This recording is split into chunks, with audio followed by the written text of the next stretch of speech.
Thanks, Matt. There you go. Over to you. Great. So good morning, everyone. Thanks for taking the time to join us today. We've got a great event, Career Reflections. My name's Matt Weston, and I'm the Managing Director of Robert Half in the UK. 2020 has been the year of COVID-19, but it also marked the 50th anniversary of the Equal Pay Act, and we'll see Robert Half sponsoring the Women in Business Expo for its second year.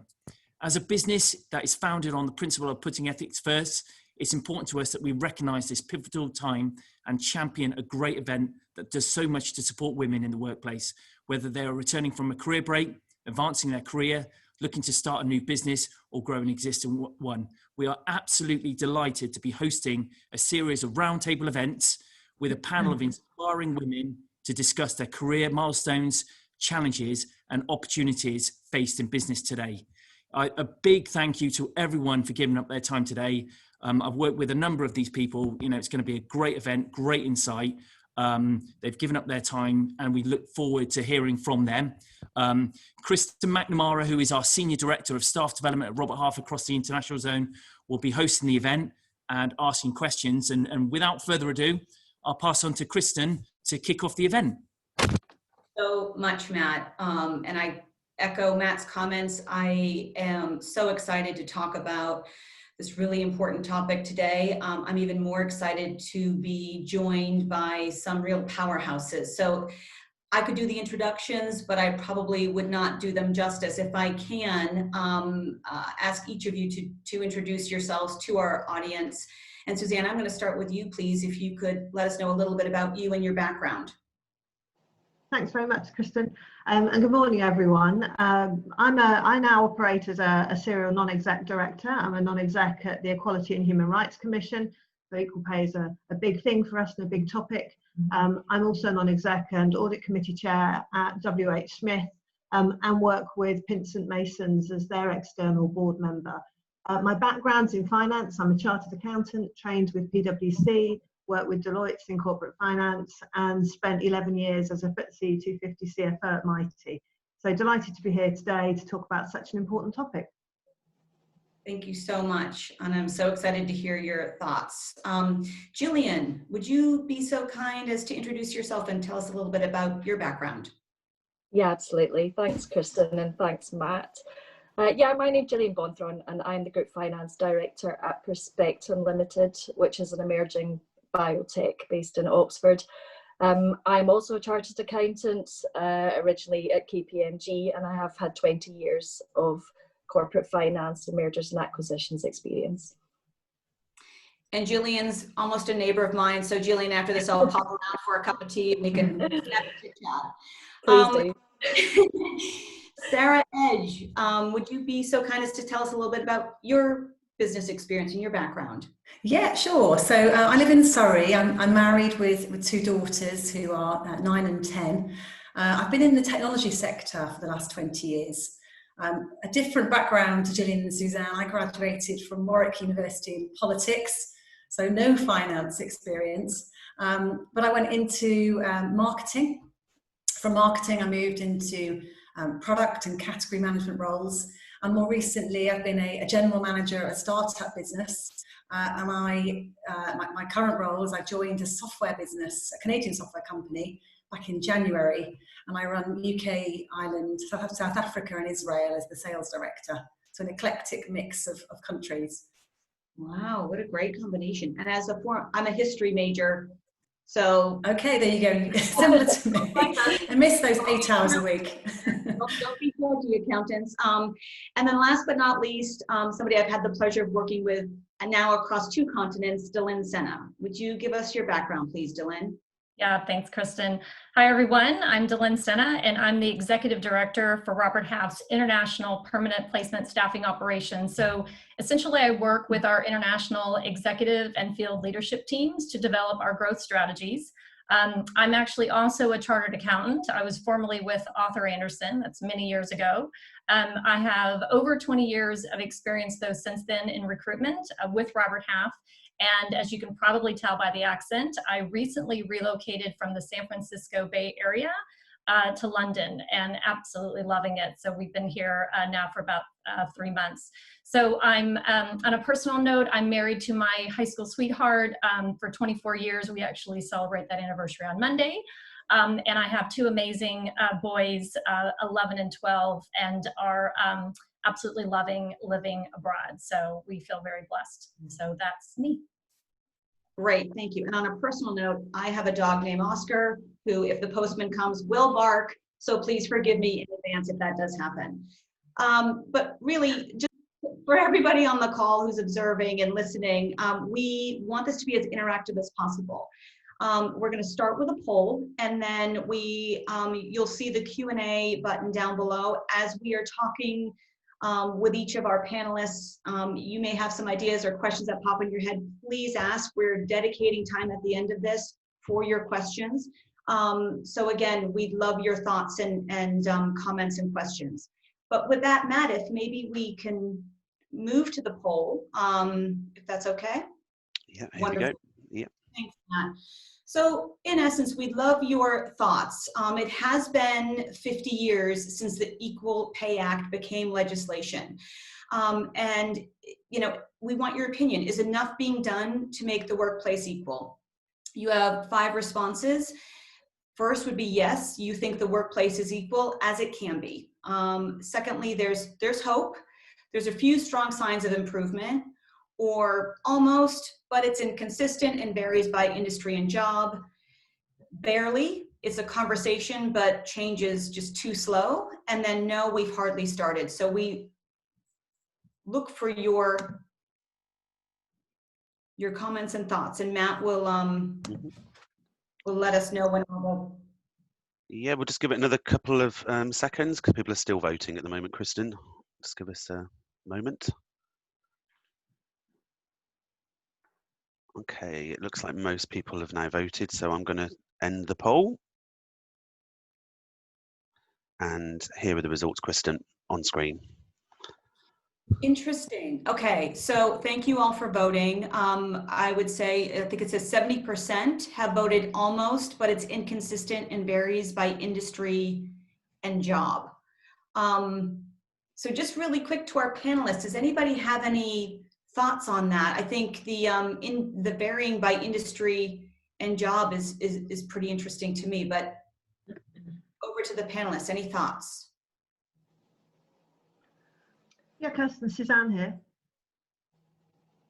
Yes, please. I mean, certainly, I mean, my thought is, I mean, I was tempted to kind of press that button too. I mean, we have not voted, but certainly my experience is that there are certain industries that women get on better in and find a better route through. You can see certainly when I look at pay gap analysis sitting at the Equality and Human Rights Commission, there are certain organisations, certain industries that are doing more in terms of the general equality within their organisations. And unfortunately, it does tend to rest in some of the kind of traditional stereotypes. So, you know, you often won't find that many women in construction, that many women in engineering. And I think those stereotypes are changing. And we are seeing a real influx through of young women and certainly men who are trying to really make a difference. It's a different place to what it was, say, 50 years ago when the Equal Pay Act came in. But I think, you know, the poll's right. It is patchy, it is different, but it's certainly an improvement on where it was. So I think we have to take that as a positive sign. And Gillian, you're in biotech, I believe. So do you have any thoughts on this? Because science is traditionally one of those industries where we haven't seen as much representation from women. Yes, and I would agree with that. And actually, I think I would have chosen answer C as well on that list. I think what's positive in biotech is the conversation is definitely present.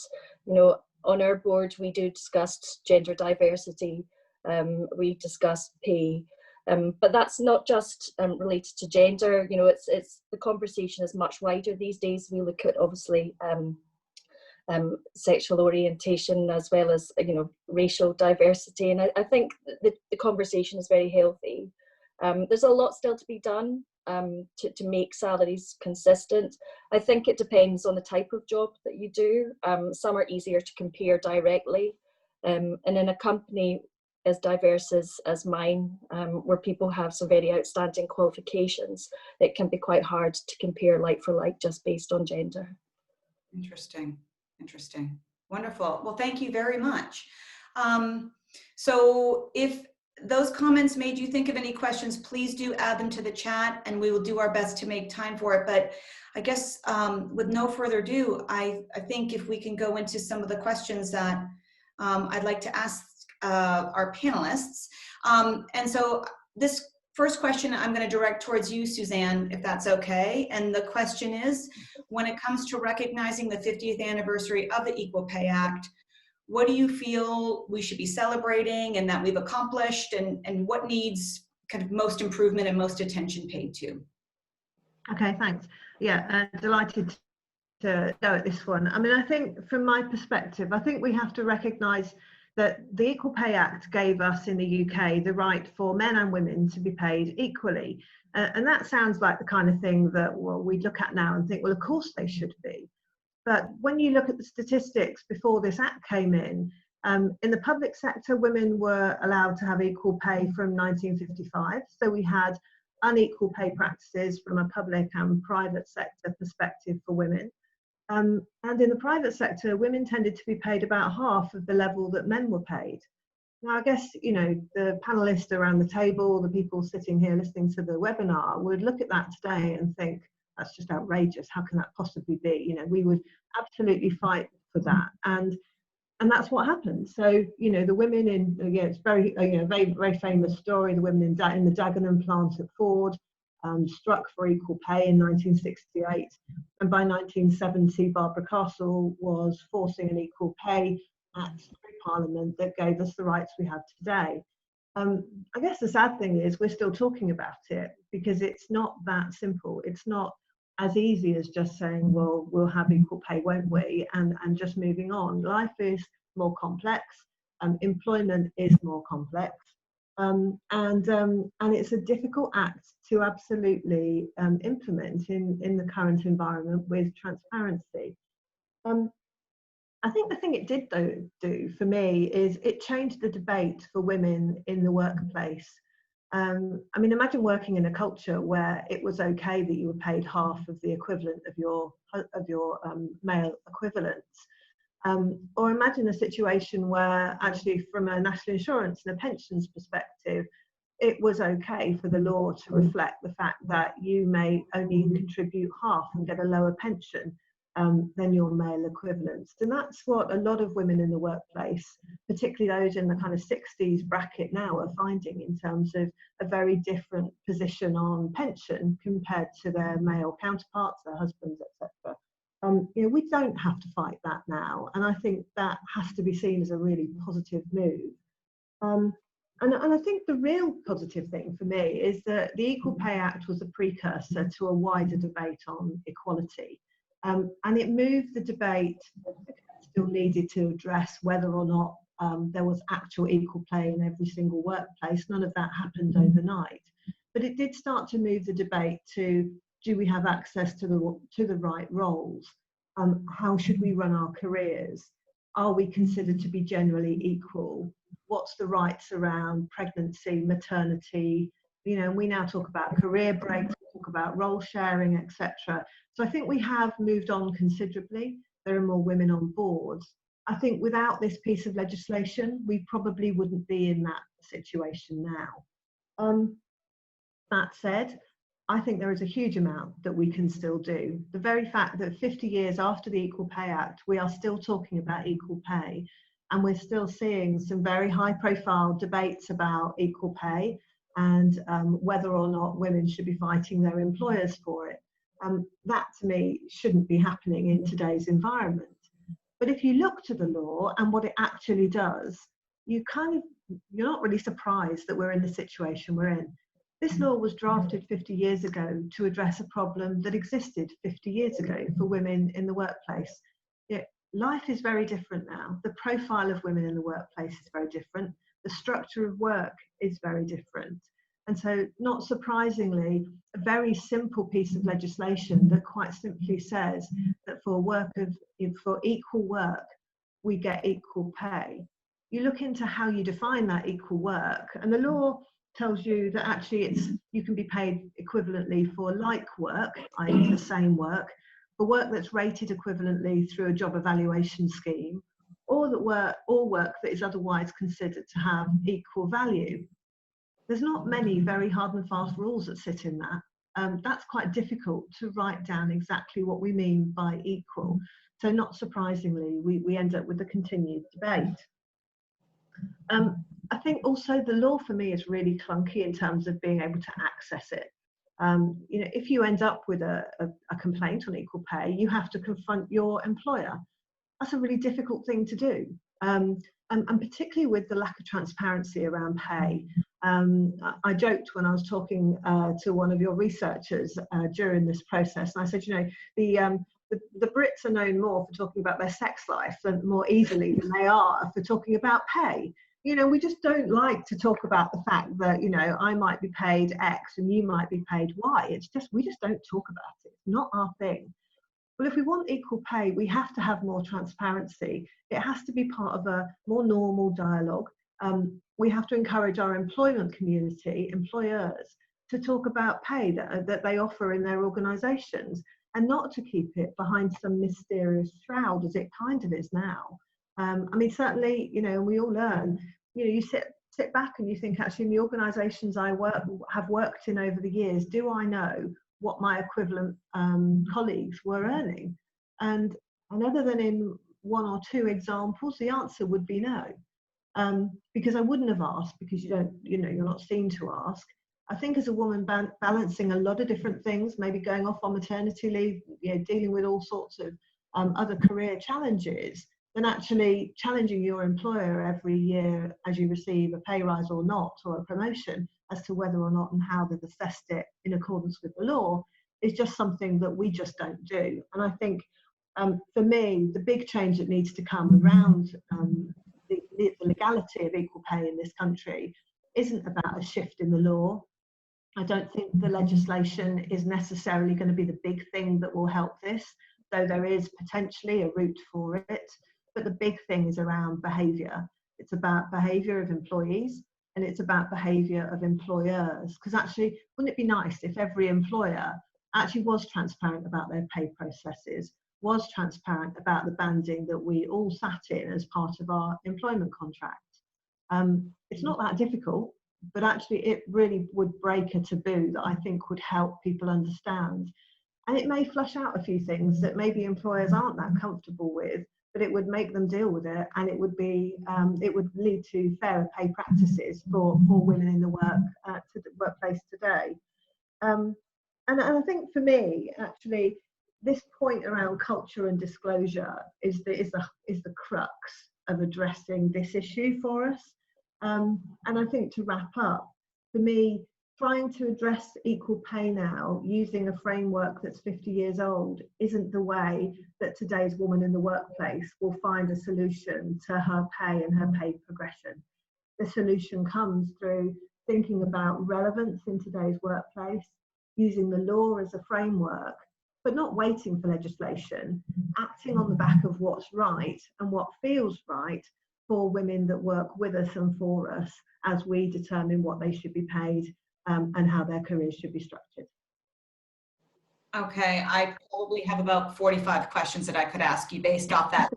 So, but I'll save that for another conversation. But real quick, before I let you go before we go on to the next question, if you are listening to this conversation and you are an employee, what are some things really quick that you would recommend if their employer is not going to change their behavior? What behavior changes can the employee make?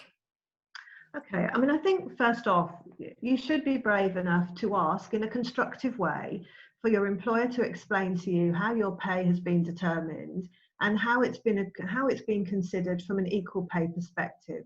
Ask who the comparators are, so which individuals in the organisation are compared to me in order for you to make your equal pay assessment. And actually, if your employer won't do that, you should do it. You will have as good an idea as anyone that Fred, Joe and Amanda are your equivalents at work. They do work of equal value, They require similar kind of qualifications, similar decision-making responsibilities, that the work feels the same.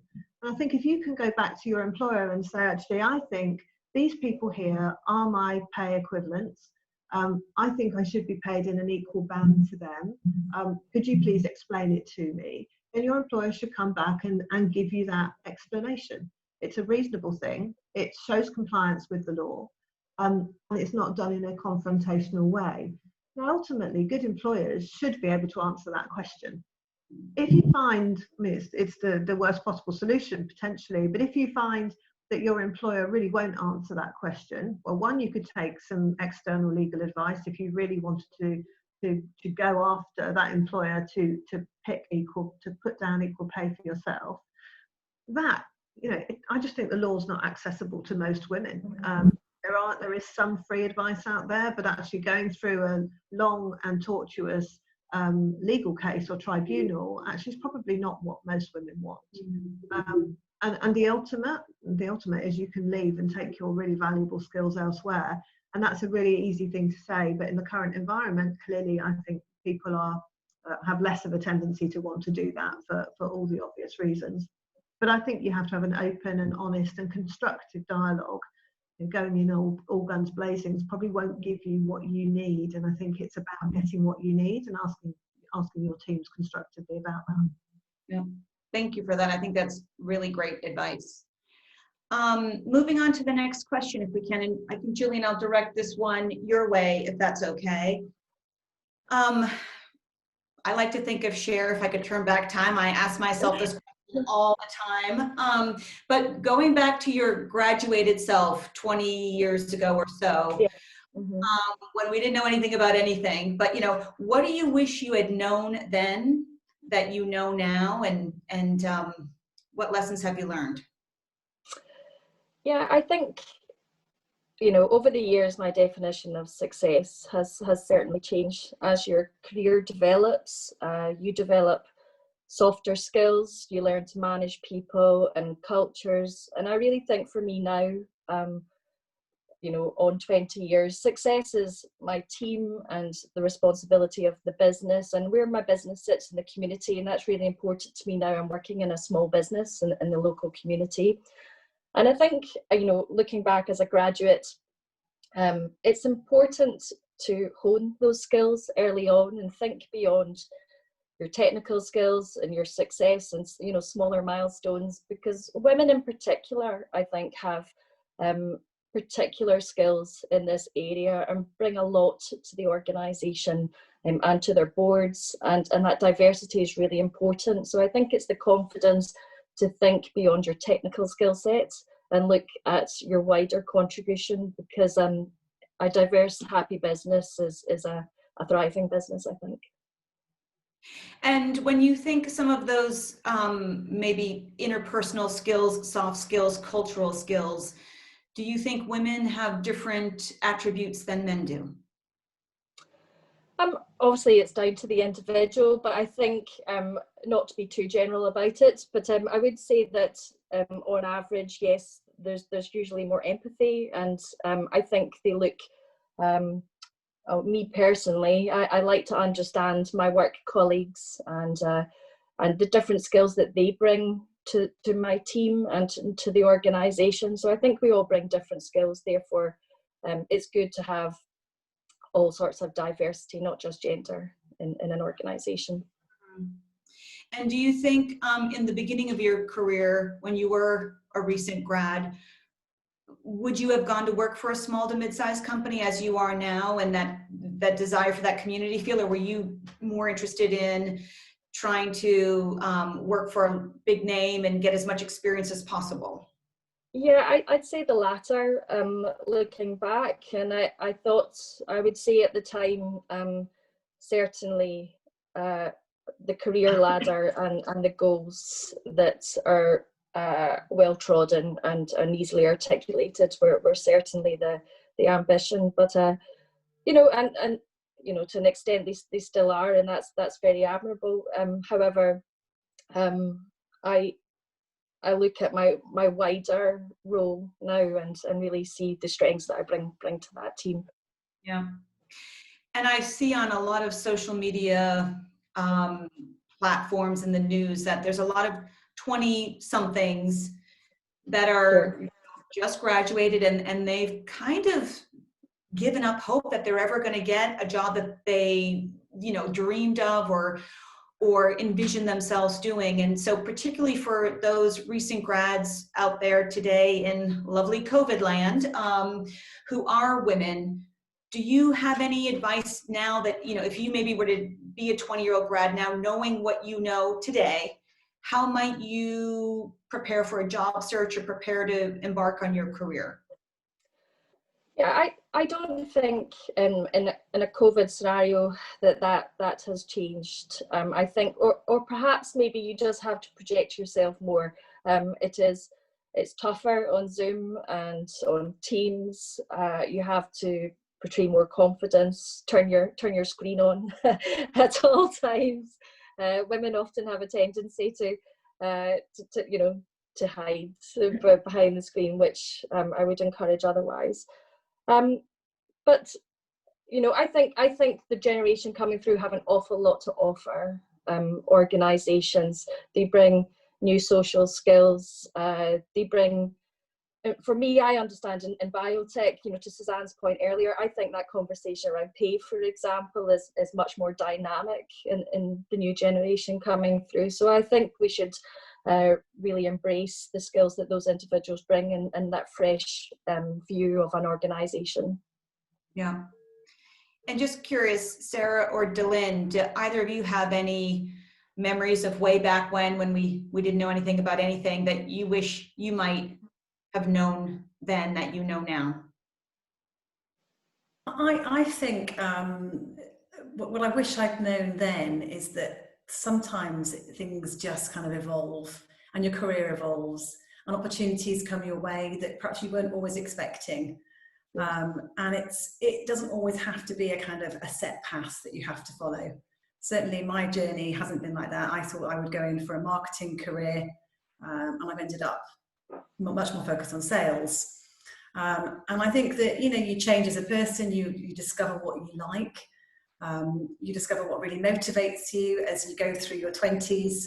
And I think that then starts to shape what you want. So I wish I could go back and tell myself to just relax a bit more into it and just to let things happen. Because I definitely in my 20s felt quite panicked that where was my next promotion going to come from? Where was the next move going to be?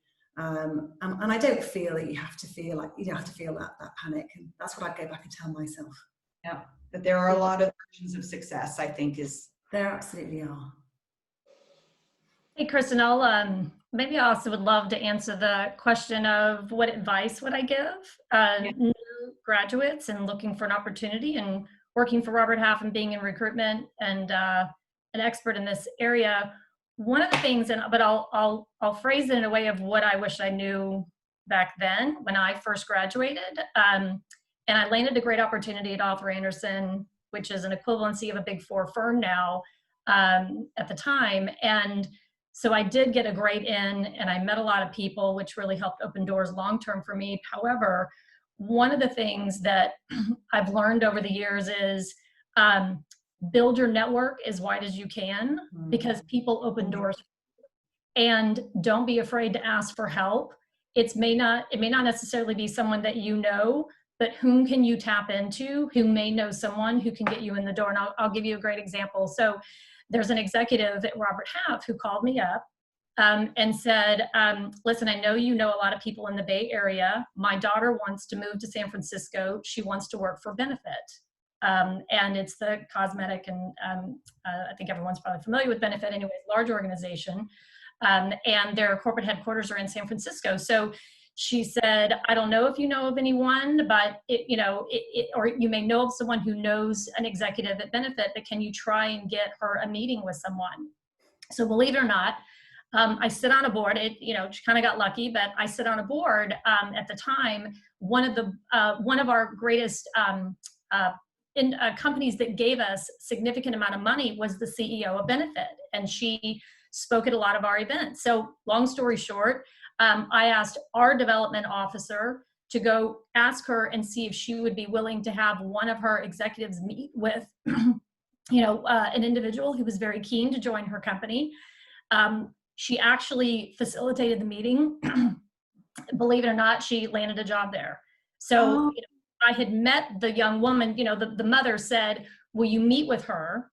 Of course, you have to back her and you have to believe in her like I do. And so, but if you do, can you help her? And I said, absolutely. So I think that goes to, I wish I would have done something like that, and just built my network up and just met a ton of people, because I think in particular, and I think when men have done incredible things for me over my career, but I've certainly found that women love to help other women, especially ones who raise their hand and are willing to say, hey, recognize me, I want to help and I'd love to contribute. So that's some advice I would give. I love that story. Thank you for sharing. Okay, I could talk to you ladies for 4 hours here, so I'm going to try to control myself and move on. Matt, if you'd be so kind as to take us to question 3. And I think, Sarah, I'll pose this for you. My guess would be, you probably have several defining moments, but if there was one defining moment that you wanted to share with the women in the audience who are looking at either making a career move, maybe coming back to work, or just trying to manage their careers, what is that one defining moment that sticks out in your mind, and why? So I think probably for me, the one moment was when I decided to return to work. So I'd had a 3-year career break to have my 2 girls. And prior to that, I'd worked for Orange for 8 years in various different roles. I'd been super ambitious and I'd really pushed myself to keep getting, moving around. I'd become head of a division there and fully intended to go back to work after my first maternity leave. But as that sort of 12 months started ticking down, I really started to feel quite anxious about going back full-time, central London, and with my young daughter. We don't have family in the London area, so I knew it was all going to be, outsourced childcare. And I started to feel very nervous about it and to think, actually, I don't know if I want this anymore, which was a massive revolution for me. And at the time, Orange and T-Mobile merged. The business later became EE, and they offered out voluntary redundancy to a couple of thousand people. So I immediately put my hand up for that. And that enabled me to have then 3 years not working. We went on to have my second daughter, Poppy. And yes, I had a baby and a toddler, which was actually probably the hardest 3 years I've ever done. But I'm really glad I did it. And at the end of that, towards the end of that 3 years, I started to think, do you know what? I think maybe I want to now go back to work. And I do want to do something. But it was quite a big decision, because once I started looking around, I realised I have to go back full time. There aren't many options for part-time work, particularly when I wanted to go back and do something fulfilling. So I started to think about it a bit differently. And at Orange, I'd worked with lots of different businesses. So handset manufacturers, marketing agencies. And I started to think, well, let me think about the kind of businesses that I think I could be quite happy working for, and the type of culture that those businesses embraced. And I decided to look at that rather even than the roles. And I started to think, right, okay, I'm going to reach out. I made my short list of the businesses that I thought I would like to work for. And those businesses all had a general theme that I knew people there. I knew they liked working there. I knew they were supportive businesses. And for me, that was really important, going back with 2 young children. So I made my short list and I reached out to my network. And I think going back to the point around your network, it is really important. And I think lots of people aren't lucky enough to have that break and get that work experience. Certainly I came from Southwest Wales and didn't have, waitressing was the best work experience that I'd had. But I think as you get into your career, you can start building your own network if you don't have that lucky break. And I'd worked with lots of different people over the years. And I think one lesson I'd learned is that I always try to treat other people as I want to be treated. And I think it's super important, because you never know as well when you're going to need those people to help you. And so I went through my network, identified a short list of companies, and then reached out to all of them and said, look, I'm looking to come back to work, quite flexible on what I do. I thought I'd go back more into the marketing side of things. And I ended up being shortlisted for 2 roles, one at Google, one at Sony. The Google role, you know, you go into their offices and it's really impressive. You know, it's amazing, the free canteen, and I had a free lunch, and you know, the offices are absolutely out of this world. And then Sony, as a contrast, actually had offices down the road from me where I lived at the time in Chiswick. Small offices, but just really nice atmosphere. And I ended up going for these jobs. The Google role was at a similar level of where I'd left my career. So I knew it was going to be quite a big job. The Sony role, as a contrast, was in sales. I'd never worked in sales. It was a step down. It was an account manager role. It was actually a step down in the money as well. But I trusted my gut, and I got offered the Sony role before the Google one. I pulled out of the Google process, and a lot of people at the time were going, "You're crazy, why are you pulling out of a short list interview with Google?" And to me, it just felt like absolutely the right decision to go for this kind of more comfortable approach back into work.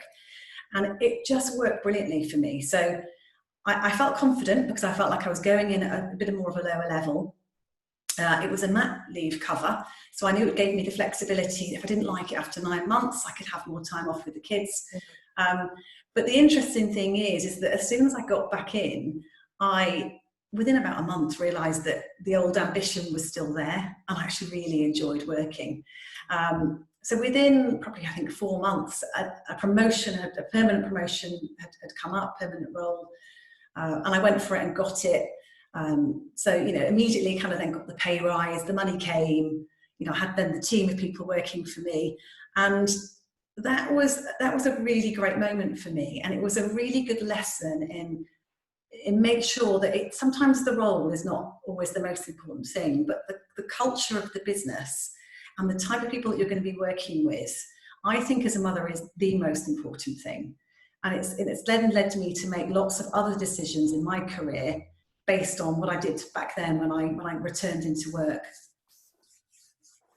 Okay, I love that answer, because I think, well, it's trusting your gut. I think we underestimate that, and it's not allowing your fears to dictate your moves, but really your gut, I think, speaks volumes. I do have a second question for you, if it's okay, Sarah, because I actually have many friends who have had kids and have taken, you know, even if it's 9 months or up to 3 years to have a career break, and they just lose their confidence. As good as they were at the top of the game when maybe right before they decided when they left for their mat leave, and they kind of never get that confidence back, or they're so afraid to make that step. So how scary was it for you after 3 years to put your hat back in the ring? And just, if you could walk us through a little bit on your mindset on that one. Yeah, it was really scary. And there was a few things. So taking that slightly step down really helped my confidence. And I think the thing is, if you do have to do that in your career, you very quickly, people discover that you're pretty good and you find yourself anywhere on a path for promotion. So that really, really helped me. And I would advise that to anybody who is feeling massively daunted, that is always one option, that you could go in and take a step down and then work your way back up. And that's not for everybody, but it certainly worked for me. The second thing that was super important to me was to have flexibility in my role. And I've kept with that since. So since I returned to work at, what I've been there, 32. So I've been back for 9 years now working. And I personally now would never go back to a, you know, full-time in the office role. I need flexibility as a working mother and with children, and I need to know that if I need to work from home, I can work from home. I need to know that I'm trusted to do that, and I'll get my role done. And I treat my team in the same way. That was really important to me, and I think it's important to a lot of women who go back to work with children. And I think, of course, in the world we're in now with COVID and everybody's working from home, I think we're going to see a huge amount of change here, and this will become more commonplace anyway. I actually could not agree more. I think that's one of if there's a perk from COVID, I think this is it, right? Yeah. So thank you for that, and thank you for sharing that story. I hope people find it as inspiring as I did, because it is, sometimes we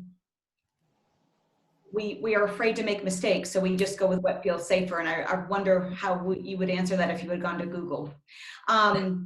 Right? Sliding doors. And if I can put the last question to you before we go to the poll questions, but you may have referred to this a little bit, but you have worked now globally and across many countries, and I've known you in the US and I've seen you for years over here before you moving over. So I think you'll have a lot of advice to give, but what's, you know, the one piece of advice that you would give to women who are trying to advance their career? So not just stay afloat and stay employed, but really push the boundaries. And after that, the second bit of that is, you know, do you think COVID's changed what your advice is at all? So over to you.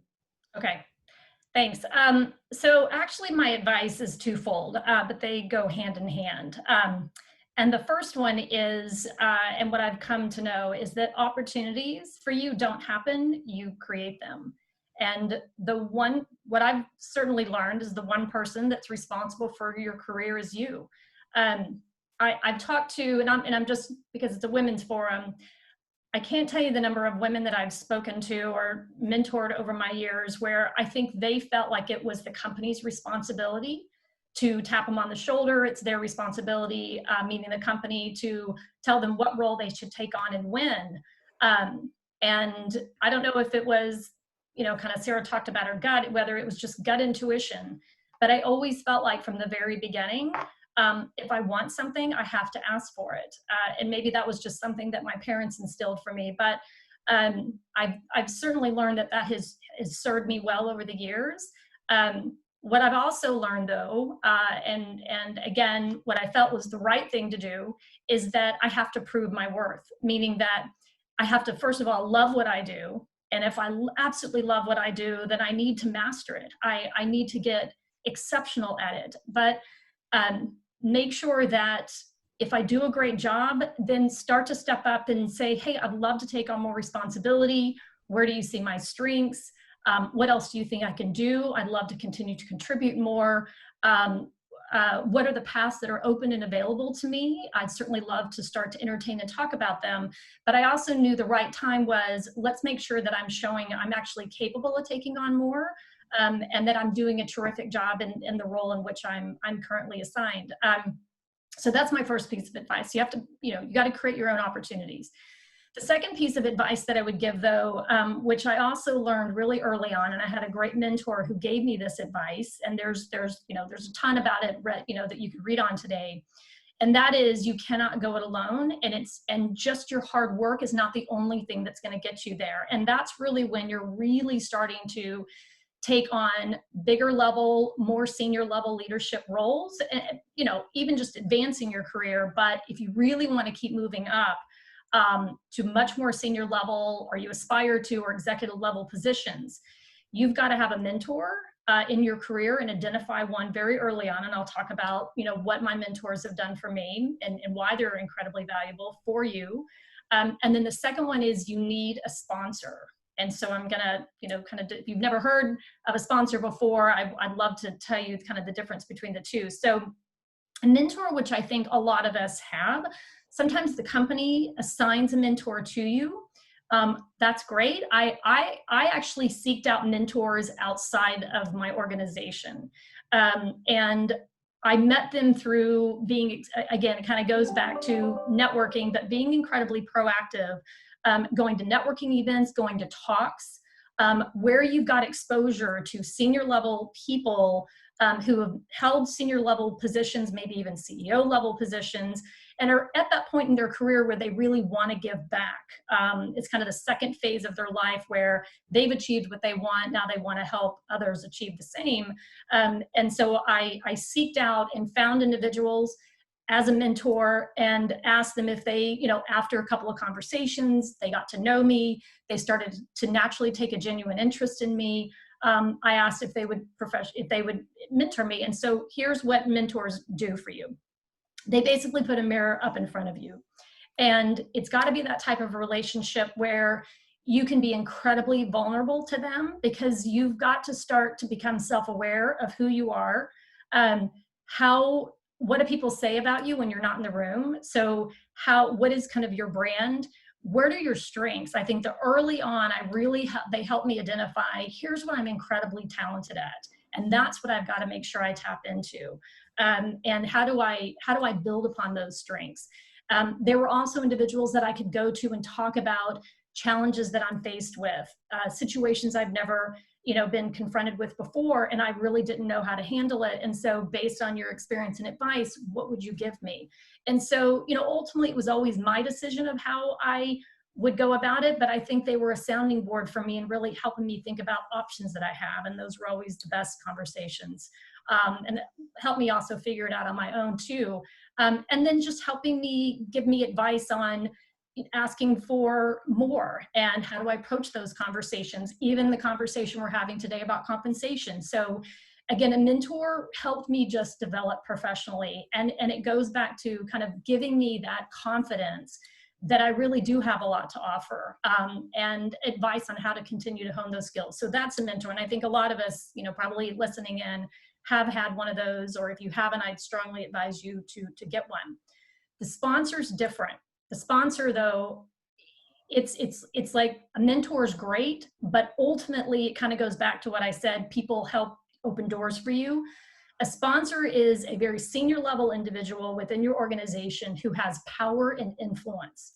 They're the ones who sit in the room making the decisions on behalf of the organization of where are we going to move our talent and who has the opportunity to move up for key level positions. And so the hard thing about a sponsor, though, is you can't ask someone to sponsor you. You have to earn that. They have to basically decide on their own that they want to. And it goes back to, you have to prove who you are. You have to do incredible work. Great work always gets recognized. I did personally go out of my way to those senior level executives that I believed had influence in the organization, whether it was at a social event. I actually sometimes requested a meeting. I'd love to just get to know them and find out their career path. How did they get to where they are within the organization, just so I could get some visibility to them and then just start to get myself recognized. So again, I kind of created these opportunities for myself. I never asked for them to sponsor me. It did evolve naturally and organically over time. But I certainly, again, just kept my head down, kept doing great work that seeked out individuals that I felt could have some influence. It's not easy, but it does take, I think, time, confidence, and a willingness to kind of, again, put yourself out there, be vulnerable sometimes, asking for these types of meetings, asking for these introductions, or even just walking up at a company event and shaking a hand and saying, hi, I'm DeLynn, here's what I do. I'd love some time with you if you have it. So, I think it takes, oftentimes it takes a village to raise a family. I've certainly learned that. I think it takes a village to get you where you want to go in your career. And never be afraid to say you don't know. I wish I would have told myself that early on, but just be willing to put yourself out there. But know that you cannot go it alone. You've got to have people help you develop and get you recognized, and be willing to put their own career, or put their own neck on the line, as we like to say in America, put their own neck on the line to help you advance. And one last thing that I would say about that is, when you go and really start putting yourself out there, you're probably going to get something sooner than you think you're ready. And that's also when you've got to rely on people who see you, they believe you're talented enough to do it. Some of this too is moving up in organizations. You got to get out of your comfort zone. It's going to be scary. You don't think you're ready. They do. And you've got to just have enough confidence that you've got people who will back you, people who will put their arms around you, and you've got to just go for it. And never be afraid that you don't know and you need some help, because likely you'll probably get there before you're ready. And that's actually the perfect time to move. So hopefully that's some great advice, Kristen. Yeah, I think that is great advice. And I think as we've worked together for a long time, I can maybe guess some of who of your mentors have been and your sponsors. So fun to as somebody who knows you quite well. And, you know, what you mentioned, DeLynn, kind of goes back to what Suzanne was saying in the beginning, and having the confidence to have some of those difficult conversations, particularly about pay. Maybe instead of, you know, running into HR and saying, how much is everybody getting paid? Find a mentor in or outside of your organization to maybe even role play that conversation. So you do go into those conversations within your organization with a little bit more confidence and a little bit more, as you said earlier, self-awareness. Before we go to the Q&A, I would like to ask Gillian, Suzanne, Sarah, and well, DeLynn, you did just answer this, but did you all have mentors? And if so, were they women or men? Just curious. I can answer that first of all. So yes, I do still have a mentor that I've now known for probably 15 years, and he was a boss of mine, a boss of mine at Orange, and I've really enjoyed working with him, and we developed a mutual respect and then a friendship, and he's very good at kind of keeping in touch anyway, and I've had to force myself to be better, because I naturally will let these things slip as life just goes on. And I do think you do have to consciously think about it and make an effort to keep these relationships going. So he has, you know, he's doing super well in his career, and he's been a brilliant mentor for me. And just, and whether he would even know he's my mentor, it's a friendship, but somebody who I really respect, and I can go in and talk through job moves and what I'm thinking about next. And he will give me, you know, honest advice over lunch. And I think it's really helped me.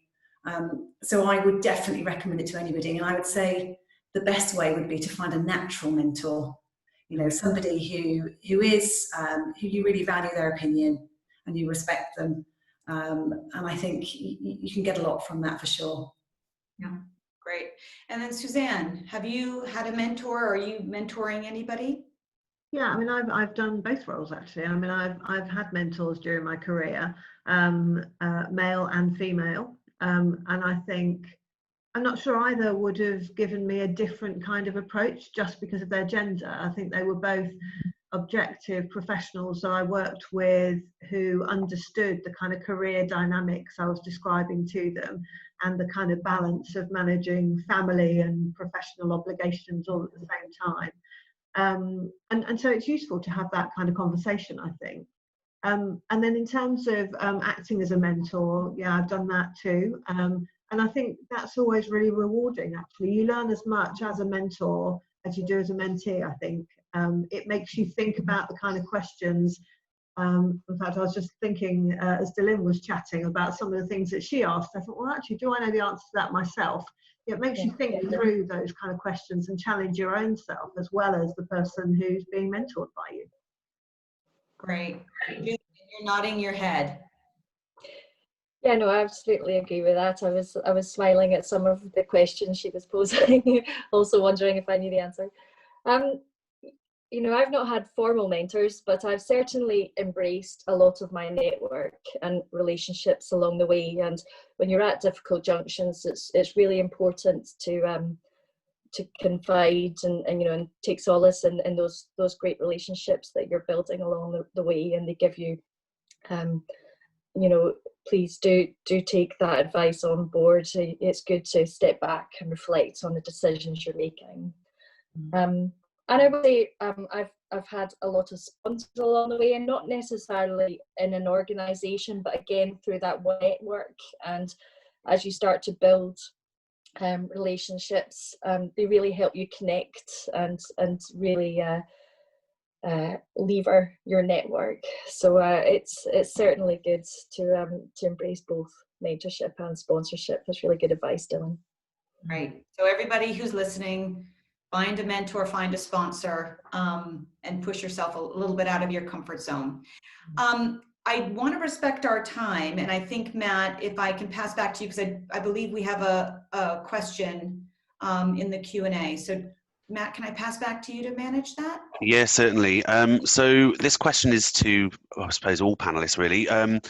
What can women do in business to start to change the way strong women can be perceived? So instead of being branded emotional, you know, as opposed to passionate, or maybe instead of being branded pushy and bossy as opposed to assertive? You know, what can women do to start to change that perception? I don't know who that wants to pick that one up. It's a tricky one, isn't it? And I think we, as women in work, we quite often suffer from that. I think we also can make judgments against other women. So I think, first of all, it's got to start with ourselves. We've got to probably be less judgmental around the really powerful women. Because I think we all probably have experience of working with people like that in our careers. And it is sometimes difficult working with not just women, but men who are like that. I do personally, my style is, I believe that you can be fair and you can be thoughtful of others and respectful, that you don't have to be massively pushy, but you can still be really successful. That's a style that I really believe in. And I've seen it work for men and women who I really respect. Perhaps doesn't answer the question of how we resolve the issue. But that's my view on it. I'm going to maybe pick up what Sarah said. I think ultimately, don't try and be someone that you're not. I think maybe women think that they have to lead more like their male counterparts, maybe that they see, and I've had many conversations about this, other than being their ultimate, true, authentic self. But what I would also say that Sarah said is, I think even with today's generation of young workers coming through, I think they expect a certain amount of autonomy and trust and respect. And I think being mentored and be your authentic self, but make sure you also understand how you come across to other people and be open and vulnerable to the feedback. And make sure that your leadership style is incredibly effective of bringing people in and together, and you're motivational and you help them achieve more than they can do on their own. If you're that type of leader, people will follow you. And if you're authentic and show that you're not perfect too, I think people will respect that. So I don't know if that's the right, if that's an answer, but I think it always goes back to be the leader that people will want to follow, and be your authentic self. So great. And then Gillian or Suzanne, either of you want to answer that? Yeah, I mean, I've got an interesting kind of slightly different take on it, I think, which is to ask the question as to why an individual might think that. What alternative qualities might they see as attractive, if you like, in a female leader, and how that would compare to what they'd see in a man and how they would describe it. And I think, I had an example a couple of weeks ago when I was working on an appointment process, and someone told me that we mustn't appoint according to gender. And I said, well, what do you mean? I've never heard that in a process where they were all men. Oh, well, it wasn't me that said it. It was someone else. I said, so what did you say to that person? And I kind of carried on that conversation to try and challenge back, because I think it's too easy to leave it as well, these women are terribly pushy, aren't they? Well, actually, leaders require a set of competencies and confidences in the ability to lead an organisation in whatever capacity. And I think it is about understanding people's interpretation of that and challenging this pushback stereotype that too easily puts these terribly pushy women into a terribly pushy box. And I think maybe all of us have been through that at some point, but I think to lead any organisation, to drive any career, requires a confidence and an ability to take people with you, as you said, about being authentic, etc. But part of that is to deal with the difficult stuff as well as the easy. And I think we need to change the views around us that actually women dealing with difficult stuff, or women getting on and progressing their career, as you suggested, is anything other than a normal way of running a career, as opposed to a pushy women perspective. You're here. Gillian. Yeah, I would absolutely agree with that, and it's changing the language, perhaps. It's looking for the positives, where leaders are rewarded for their tenacity and their drive and enthusiasm, without the negative language of being pushy. Although I do see it as being really important that as leaders that you are conveying the right positive attitude around the business, and that applies to both men and women. I really agree with the comments that being your natural self is the best way forward. And if you're perceived as pushy, it's worth thinking about what you could do to give that drive some more positive angles. Okay, thank you so much. And yeah, I second all of those comments.